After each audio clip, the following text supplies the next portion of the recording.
David, I'll let you introduce the panel from the IAB. Thank you so much for being here. Awesome, thank you. So my name is David Cohen. I'm the CEO of IAB. It's great to be here. Great to see all of you. We have got a lot to cover in a short amount of time, so I'm just going to do a quick round robin of intros. So just go down the line, just say your name and who you are and where you work. Awesome. I'm Lauri Baker. I work at Infillion, and I oversee all of our strategic partnerships. Dan Mouradian, VP of Global Client Solutions at Innovid. I specialize in all of our advanced products, including measurement and creative.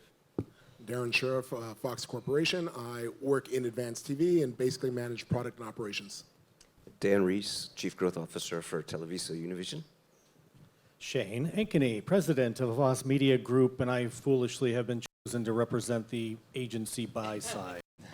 All right, awesome. You guys did great. So some of these we're going to do as jump balls, and some of them I'm going to call on you, okay, so you have to pay attention. The first one's going to be a jump ball. Ready? Just as an icebreaker question. For anyone, what is the best CTV ad you have ever seen, and why? I'll jump. The best ad I've seen, there's two that come to mind. The first one is a personalization experience. Everybody knows the Share a Coke campaign. We rendered users' first names onto the bottle, and it was in partnership with a publisher that was passing us that information, so it was all opted-in information. But a beautiful, beautiful execution, full motion video. The spokesmodel's holding the bottle as she's moving it in space. The name is rendered onto the bottle, and the other was a wonderful interactive experience that allowed the user to explore recipes, download those to their phone via QR code. Great experience. So did you see those as a consumer or as someone that works at Innovid? Corporate both? chill? Both. Okay, I won't discount that. Anyone else have a, yeah, go ahead. Yeah, I'll just add one also, but to answer your second question first, have not seen it as a consumer. And I'll give a little plug to Infillion, but we did an incredible opportunity with Amazon Alexa where the consumer could actually speak to the television through the remote and engage with the commercial that way. So they could turn the lights on, they could play with the fish in the fish tank. And so I think that that's an awesome opportunity to start seeing more voice-enabled come to the ecosystem, but yeah. So Okay, one last one. Anyone? I mean, I'm going to give a biased one as well, seeing as the rest of us did. The Tubi one during Super Bowl, right? The sitting on a remote. I think everyone agree with that. got freaked out by that one. I saw it as a consumer, even though I work for the company.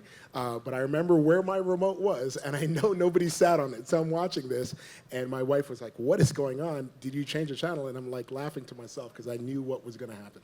yeah, I have to admit that was a good one. That was really good, yep. All right, so next question is another jump ball. So in the battle between subscriptions and ads, which there is, at the IAB, the A is for advertising, so we like ad-supported environments. Do we think that that balance is going to change over time? Our consumer, if you ask 1,000 consumers, what do they prefer? Ads and a defrayed cost, or they prefer paying more subscriptions? Where does it reside today, and where do we think it goes in the future? My gut tells me that they would all prefer no ads, but I think from a cost perspective, everyone will appreciate ads or at least accept ads because it gives them opportunity to enjoy great programming. And I think also it's so easy today to go in and out of services that you're going to continue to find everybody's either paying for some and then pulling out and then going on an ad-supported and pulling out. So I think I think that people are going to enjoy both and continue to use that. Can I do a quick follow-up, actually? Yeah. What do we think threatens that? If we don't do X as an industry, how can we screw that up? Change the ad experience to be a better ad experience, because that's what's pulling people away, is when you still have a 3-minute ad pod. Traditional, I don't want to be disrupted. Let me have how I consume this content. Either all the ads up front, ads in a different experience, more opt-in, more engagement. I think it's just the ad experience. Yeah, I think to answer the first question, I don't think we ever underestimate the cheapness of the American consumer. So if we give them an option that is less and will be ad-supported, then that will continue to grow. I think to answer the second question, ad load, as long as we keep it down, as long as we keep it experience, then I think there will be plenty of consumers that will pick the ad-supported option. It's something that they've naturally grown up with, have been, viewing that way for decades. If the ad loads continue to or rise, it's to be an unhealthy experience, and I think we could see it flip. Dan? I think that from a business standpoint that you'll see the trend shift towards ad-supported. The balance, it'll never be all, but I think subscription alone is a tough business, especially with all the competition, and to run that is expensive. And I think that you'll see publishers looking for both revenue streams. And just to build on what everybody is saying, David, and I love that you position this from a consumer experience perspective, and Lauri and everybody built beautifully on it. What we're seeing as an ad server, we serve about 1 billion impressions a day across all different services and formats. We see every brand, every creative, every platform. And what we've been able to observe with our data is a shift from Q3 22 into Q1 23, making sure I'm getting it right. We've seen the shift of impressions into ad-supported from a user time spent perspective. This is a user choice, users and platforms that were both ad-supported and non-ad-supported over time. We've seen through that time period about a 25% increase in users spending time with ad-supported content. So from a data perspective, 24.8%.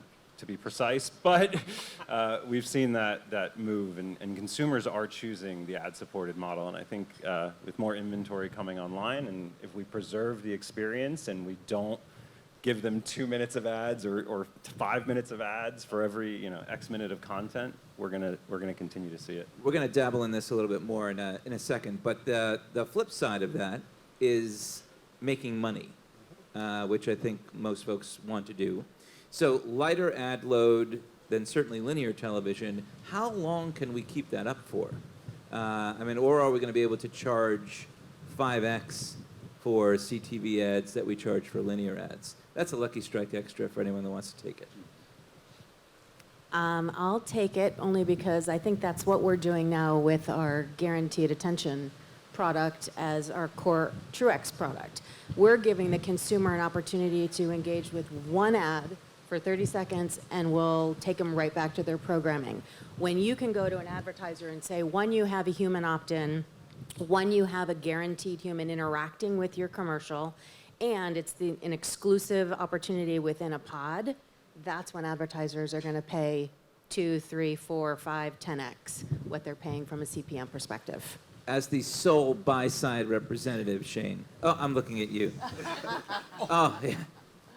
Is that 10? Is it about effectiveness, not efficiency? Well, always. Efficient effectiveness is what I like to say. Honestly, I think it is. I think it's just a matter of how much we can scale it. Or if there is scale there. It's always going to be that. That's always going to be the question we'll always buy effectiveness as long as we can scale and as long as it doesn't get to be too outrageously expensive.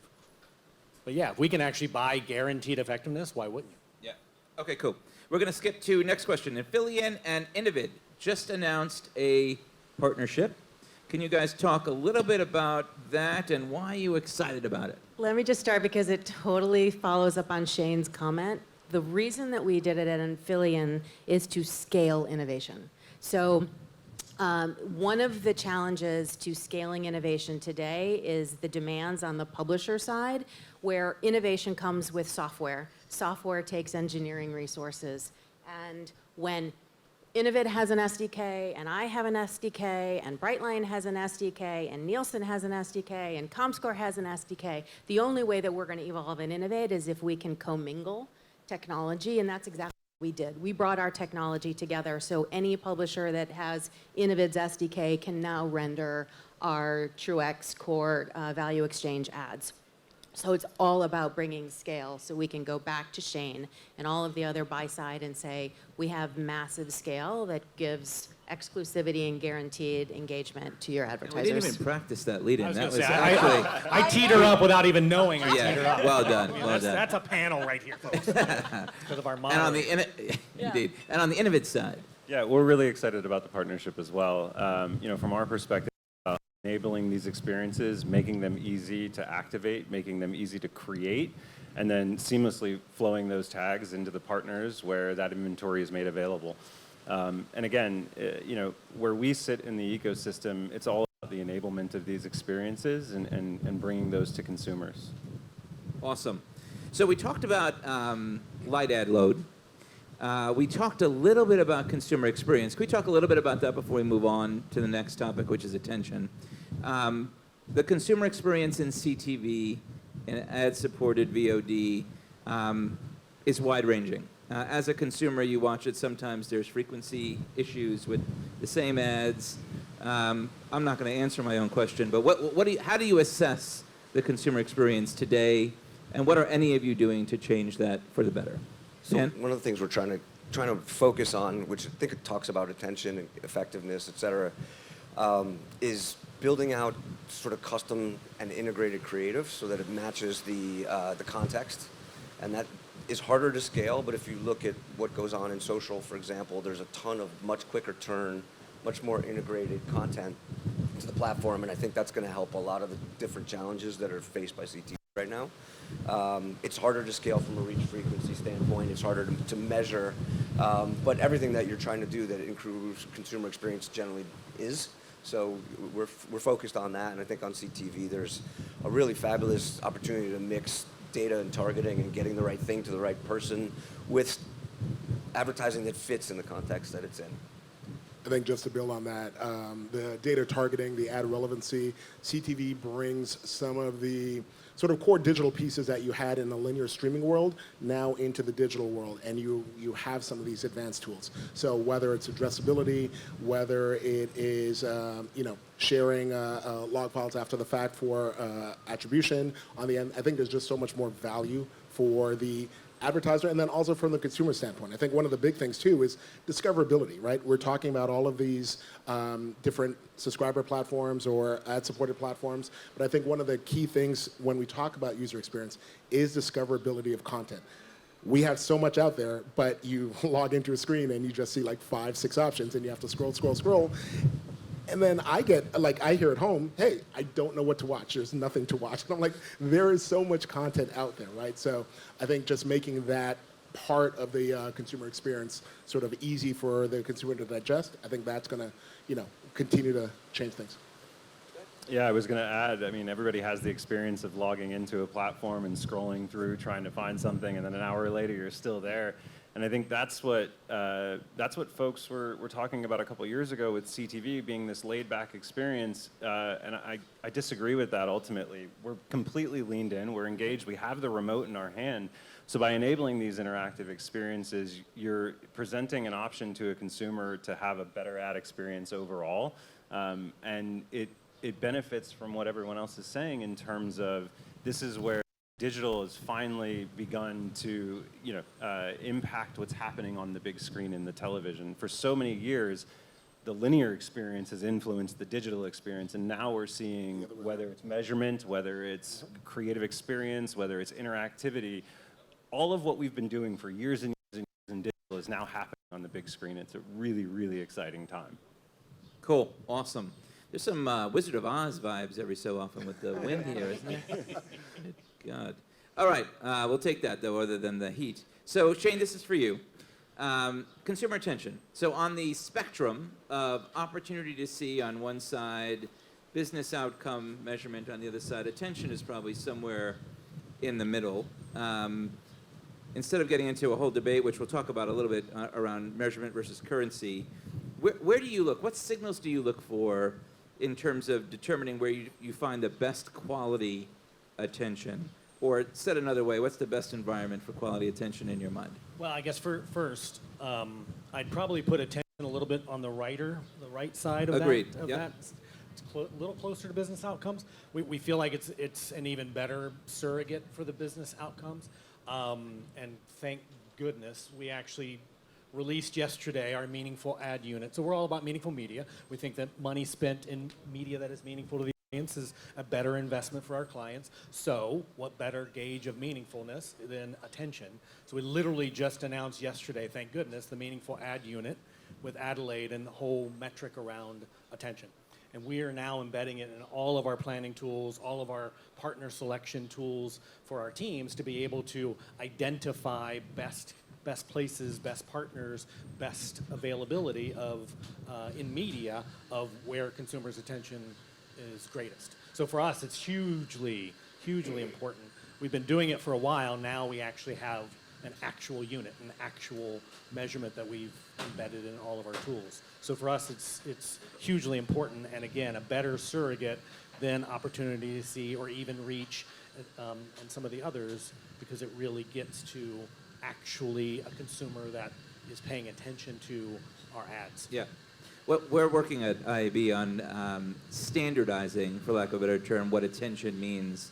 Because as you say it and as someone else says it, it actually means different things. So we have a whole task force that's working on that. So that's super exciting, and hopefully we'll get some good progress soon. From what we hear, as we talk to both buyers and sellers, there are a lot of buy-side folks who are interested in moving into kind of currency, attention as a currency. And on the sell side, not so much. Not as many elated sellers, because there's stuff that they can't control in that equation. And I know you're going to talk about what you're doing. Creative is a huge component of driving attention, engagement, and business results, and it's out of your control. I open it up as a jump ball. What do you guys think about that? How do we solve that? I would just start with, let's separate outcomes from attention, because I think that that's the most important thing. Is sell side, we can't guarantee outcomes, but to build a creative that draws and captures consumers' attention and gets them to engage with you. So I mean, that's where I think as long as we can separate those kind of pieces, maybe we can find a happy medium between the sell and the buy side. Others? I mean, I think it's interesting because on the publisher side, you let's say in an hour, you've got 48 minutes of attention that you're developing. So I think with a hand in the creative or help, I know that I can create things that people will engage with for brands. It's much challenging to sell that, but the talent and the context all makes a huge difference in terms of intention. It's not just about the publisher making all the ads. That doesn't make sense, but there are things that in partnership publishers and advertisers can do to make sure the ad's surrounded the right way, even if it's 6 seconds or a few seconds. Yeah, I completely agree. I think it's a partnership between everyone, the publisher, the seller, the technology provider, to make sure that you're providing that best experience to the consumer, and then you're gaining their attention. No person can do it all. And let's not forget it's digital, so we can measure everything. So if an advertiser is interested in attention, then we can give them that metric. If they're interested in engagement, we can give them that metric. So, depending on the client and the use case and the KPI and the inventory and all of the dimensions that make up a successful campaign, the availability of that data has to be there. And I think that's where we sit in terms of the, how we want to provide value to everyone on the panel and who we all represent ultimately. So I'm being corrected, which is fine. Are we all okay with attention as a currency? I have a question for you. What's the timeline on the task force? Because I think everyone's philosophically okay with attention as a currency, and they're all defining it differently in their own brains. Maybe that was as you can imagine, when you get a lot, we had 140 people on the first call, we had 110 on the one that was just recent. Getting everyone to agree on anything is difficult. This year is the plan. Hopefully it'll be done this year. I can give you an out. Attention as currency, sure, but engagement as in currency, reach, frequency as currency, absolutely, all of the above. I think currency is not going to be a one-size-fits-all thing. I think it's going to be a multi-currency environment. And so if you want attention, great, let's give you attention. If you want reach, frequency, outcomes, if you want engagement. Those are all valuable metrics that I think make up the banner term measurement, and currency will be ever evolving. We're not going to be in a place where there's one currency anymore. I think attention is too abstract. Yeah. Like, attention to me is going to be very different than attention to P&G. So it's going to have to be broad, and it's going to have to be defined by the specific campaign, advertiser, publisher, et cetera. Yeah, if you ever want it to be an actual currency, you're going to have to agree on a definition. Totally. Yep. All right, we'll talk about ad innovation for a second. What features within interactive ads, QR codes, quizzes, voice control, what's the best way of engaging consumers? We've found, at least at Infillion, that anything playable drives engagement. So quizzes and polls, and the question I think that's still out there is scanning a QR code interaction? Is that considered interaction? Maybe. But yeah, our data has shown that that quizzes and playables and kind of is winning right now. Anyone else? I think the QR code is been really strong, in part because I know we're going to talk about shoppability, but that process is very different by platform. And the QR code is almost like the lowest common denominator, but I think it's just taken a long time for consumer behavior to catch up. And I'm not sure why. I think maybe it was menus in COVID, and everyone had this greasy plastic cube that we all had to touch instead of a paper menu. But for whatever reason, QR codes are very effective for us. They're a little more respective of the consumer journey, because I think people can hold on to them and not buy right away, which is, I think, how people want to try something out and look at it a few times. So that's actually been really effective for us. I think one quick thing to your point, the playable ones, people just get sucked into some sort of poll, some sort of quiz. If they don't want to interact with the ad, they're like, I know the answer to that, and they typically do interact. One thing we do see with QR codes is making sure that QR code is available throughout the entire ad. Too often they show up at the last 5 seconds, and now I'm stumbling on my phone, and by the time I can't scan it, it's already gone. So really just looking at the entire customer experience for that ad and making sure that you're doing the best to provide and gather the metric that you're looking for. Yeah, I would also say it also depends on device, and if we're thinking about CTV, it's going to take some time to get consumers adopting to the fact that everyone has a phone in their hand, but they may not have the remote control in their hand. And so some playables require the device remote control to engage. If it's a QR code, you're always going to have your phone. It's a lot easier to, I've got it right here. So I do think that the consumer adoption and getting the consumer as an industry, even on one device, can the telephone control your channels and everything, but yeah, we just need the consumer to adopt. Also, back to my point, respect that, yes, they have their phone, but they're not necessarily engaged with the commercial yet, right? So just because they have their phone don't mean they stop looking at Instagram to get it, right? So you have to have that engaging experience, and once again, that QR code available the entire time. And dual screen, you're seeing a lot more. So all of a sudden a QR code shows up on the TV, they have their phone, they scan it. We have playables now on a mobile device while the commercial is happening, so you can get that dual screen experience with the consumer as well. Okay, so someone's talked about commerce and shoppability. So the pandemic definitely kick-started QR codes. It also changed commerce probably forever. We've been talking about buying Jennifer Aniston's sweater for about 20 years from friends. We had a good pre-call conversation about this. So what's the leap between inspiration and shopping cart in the living room? There are those that say, we're almost there. Others are saying, no, we're not going to be buying stuff on your big screen in your home. What do you guys think? What's the future of shoppability in the living room? Yes. Well, there's certain moments when that may happen. There's certain types of purchases where, but I think consumers tend to want to take their time, right? Social is actually really interesting. You'll scroll through the same carousel 5 or 6 times, look at the same pair of shoes a couple of times before you actually buy the thing. So I think we're putting too much pressure on Jennifer Aniston's sweater. I think that that might get bought, but it might get bought at a later time, and we need to sort of build for that. Anyone have a complementary or different thought? I mean, from shoppability in the TV, seen on TV is not new. Been around for years and years and years, and I think one of the things that I mentioned earlier was the idea that digital has influenced linear TV rather than the other way around in this case, and consumers are used to buying things on their phone. I mean, I know you just mentioned, you get a carousel, you start through it, you see it, you expose to it several times, eventually that purchase happens.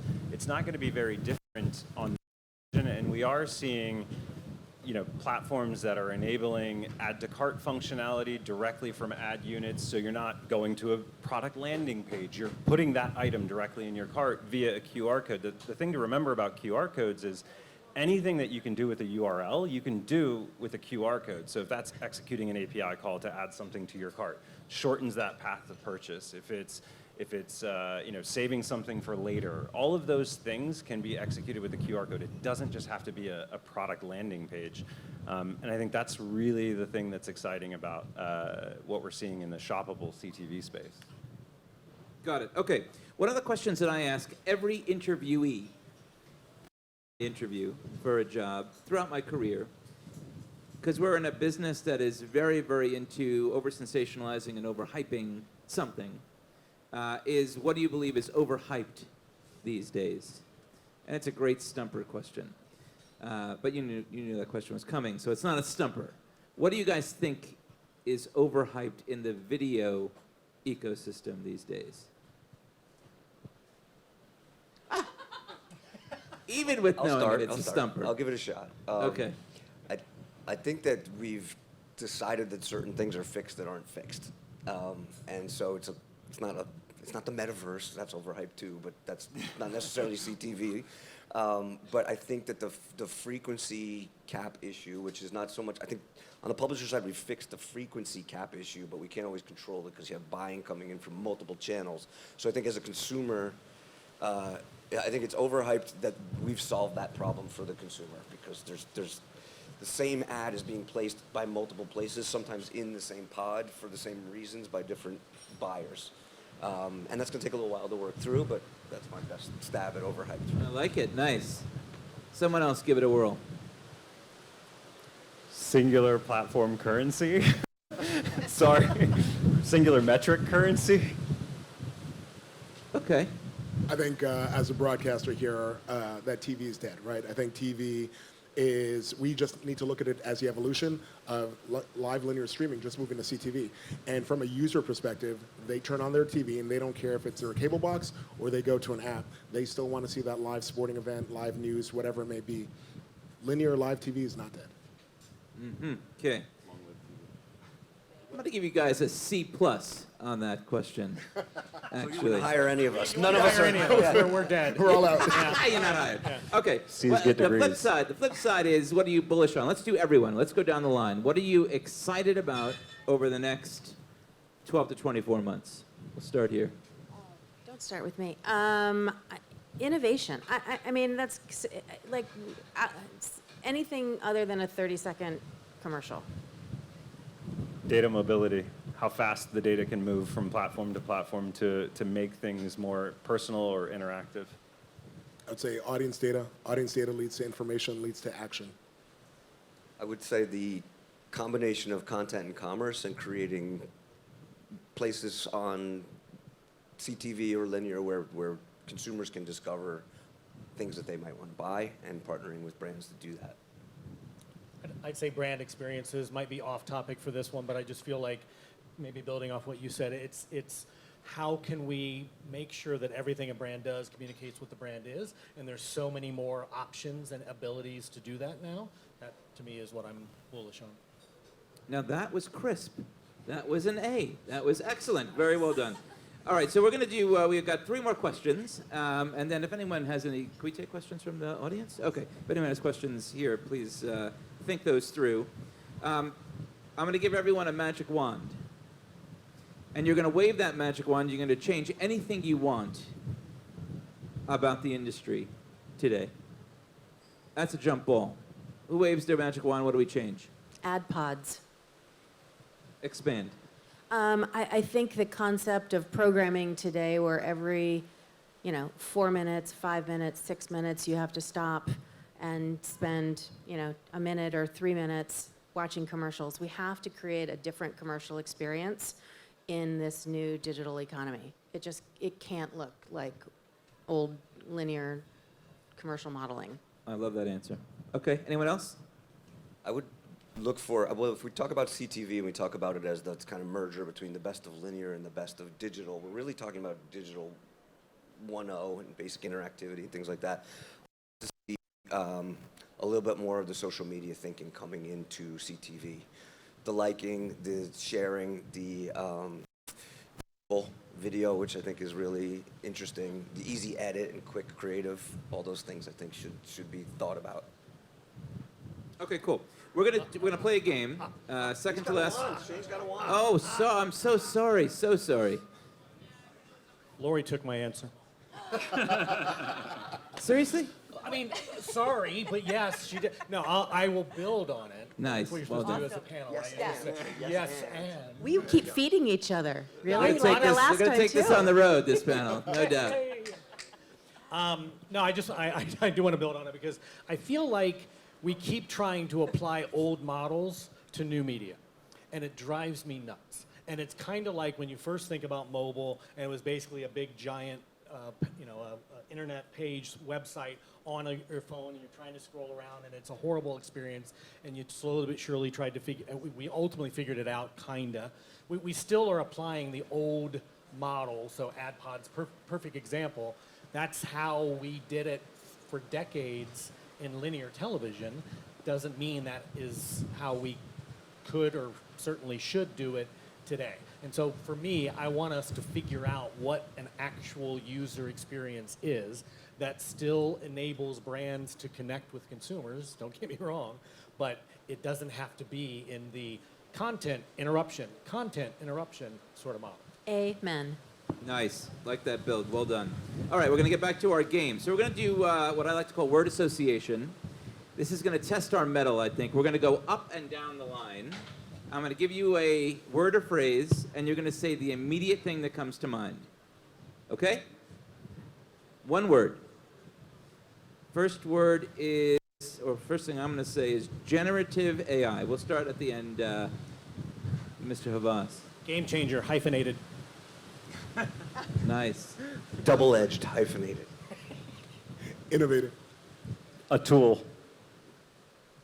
Progress. Okay. Currency. Start here, go back down. Attention. Multiple. Agreed. There's no benefit to being the fourth person in line. You want to be on either That's end. a sentence. Try being That's a sentence. I'll go with multiple. Money. AI. Oh, I said that right. Premium video. Start back there. What was it? Premium video.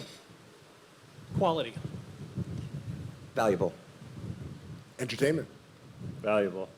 Long form. Measurement. Yes, you. Currency. Transformative. Value. Slow. Wild, Wild West. Frequency management. Shane. Storytelling. Dan? Confusing. Scale. Crucial. Crucial. Okay, that wasn't great. Sustainability. Green. Non-negotiable. 2 Important. words. Important. Hyphenated. Oh, good. Did you go? I did. I said it. I just seconded because that's what I do sometimes. Critical. Shane, sports. Premium. Fox. Streaming. Oh my God. Can I add one? Yes. Betting. Okay, good. I got 2 more. Creator Channel economy. itself. Creator economy. Future. Growing.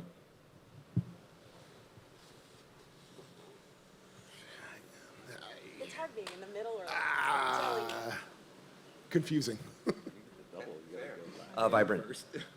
Future. Okay, and last one, can. Shane? Windy. I still can't get away from hot. It's going to happen in about an hour. Valuable. Debaucherous. What'd you do last night, There's a panel in and of itself. I was right doing there. homework. Important. Nice. I'd give that a B+. That was pretty good. All right, nice. Well done. All right, last question.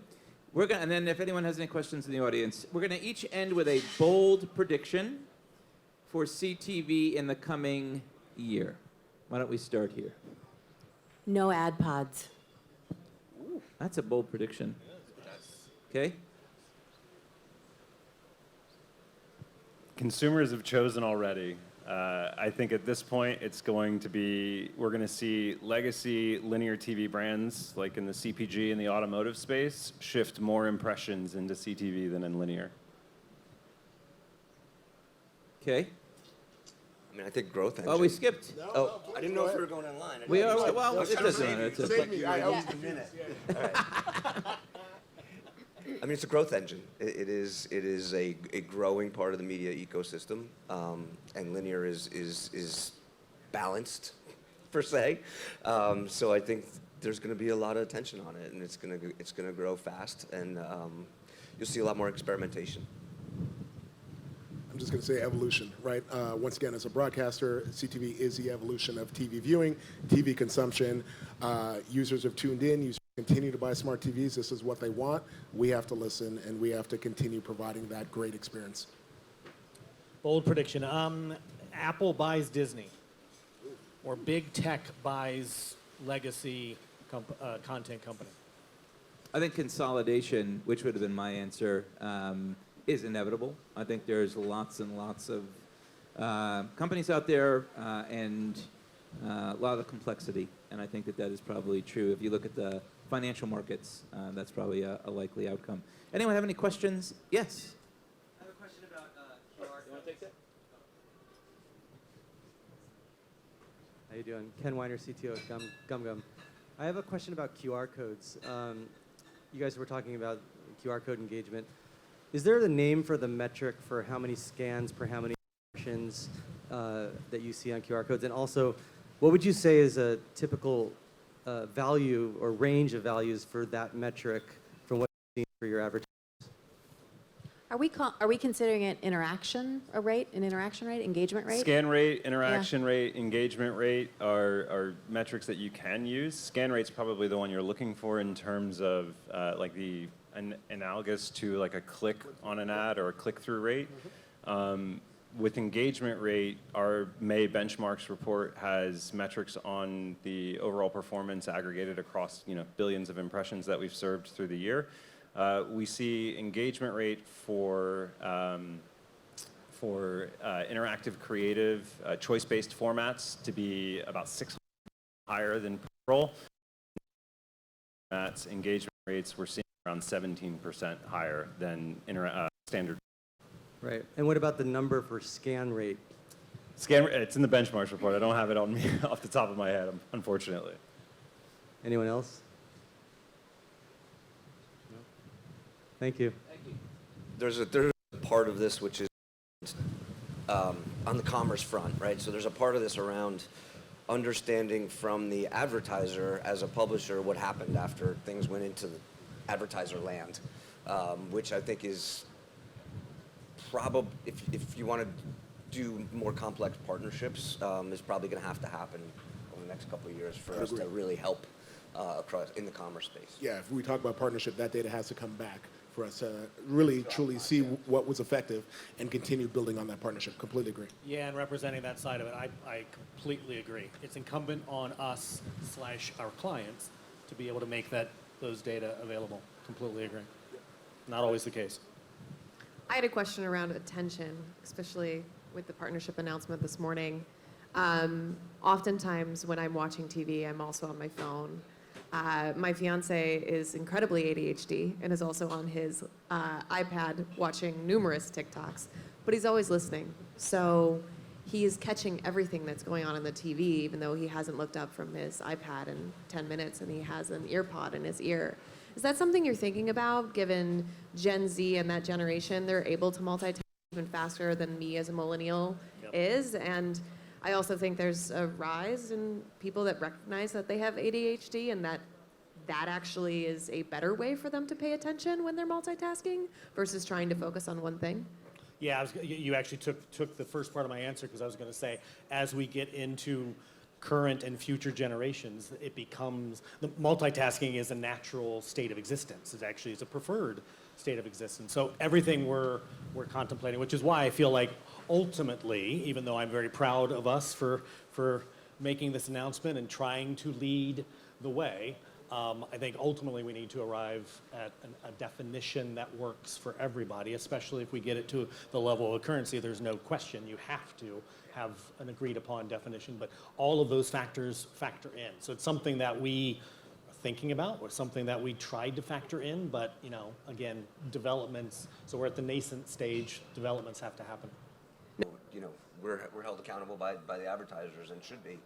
And right now the priority is on, I think, getting the consumer's attention entirely on the advertiser's message as best possible. That said, I think there's room. And people do interesting things. It's CTV, I think the YouTube TV does an interesting job with sound bites, when they have Slate or whatever. They're getting people's attention with things that are abnormal. Tubi, the Super Bowl ad, et cetera. So I think it can go both ways. And again, if we start to rethink the model and not apply old ways to new media, I think that will help us even more. Because again, we keep trying to, well, how do we make the ad interruption? Maybe it shouldn't be an ad interruption. So I think the more we can expand our minds in that way, it's going to help us solve these other problems as well. Any others? Please join me in thanking my panel. Thank you very much for a great chat. Thank you. Thank you. Thank you, David.